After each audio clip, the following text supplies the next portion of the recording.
Co-presented by Vimal. बोलो जुबान केसरी.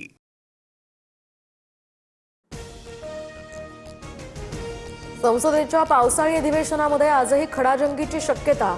राम मंदिर दान चोरी आणि विद्यार्थ्यांवरील लाठीचार्जवरून विरोधक पुन्हा सरकारला घेरण्याच्या तयारीत. संसद लाठीचार्ज मारहाण आणि एकूणच या प्रकरणी आज सुप्रीम कोर्टात सुनावणी.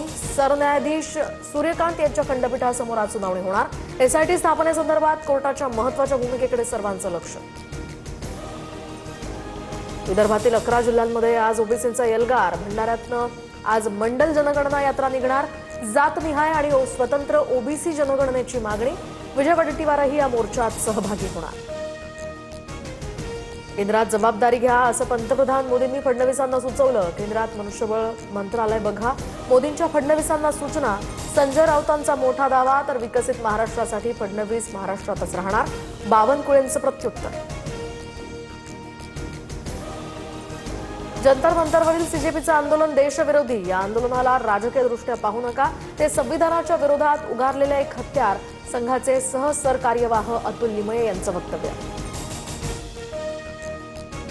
अभिजित दिपकेंच्या परदेशातील शिक्षणासाठी पैसा कसा पुरवला? वडिलांच्या संपत्तीची चौकशी करा.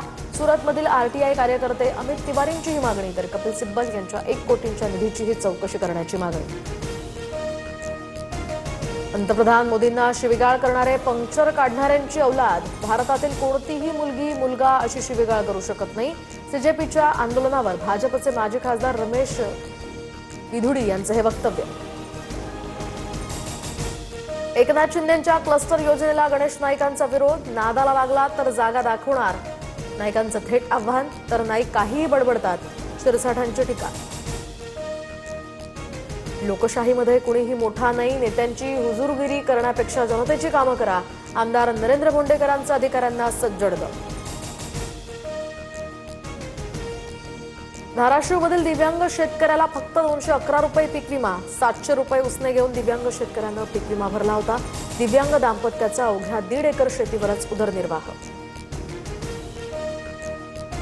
एफडीएच्या धडाकेबाज कारवाईनंतर दुभती जनावरं महागली.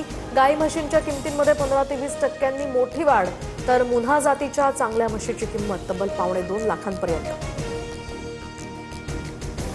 रायगड, सिंधुदुर्ग, नाशिक, पुणे आणि साताऱ्याला आज पावसाचा येलो अलर्ट. तर विदर्भात सुद्धा जिल्ह्यांना पावसाचा अलर्ट. राज्यातील इतर भागामध्ये मात्र वातावरण सामान्य राहणार.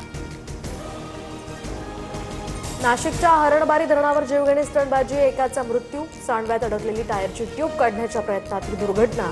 दोरीच्या साह्यानं एका तरुणाची सुखरूप सुटका. पुण्याच्या महम्मदवाडीमध्ये दहशत माजवणाऱ्या 11 जणांवर गुन्हा दाखल. नाना भानगिरे यांच्या ट्विटनंतर पोलिसांची कारवाई. भिवंडीमध्ये रस्त्यावरील खड्ड्यानं घेतला महिलेचा बळी. खड्ड्यांमुळे दुचाकी घसरताच ट्रक खाली येऊन महिलेचा मृत्यू. तर पती जखमी. राहनाळ गावच्या हद्दीतली घटना. भीषण ड्रोन हल्ला. दारफूर या प्रांताच्या न्यायालयामध्ये 35 जणांचा मृत्यू. अनेक जण गंभीर जखमी. मृतांचा आकडा आणखी वाढण्याची ही भीती.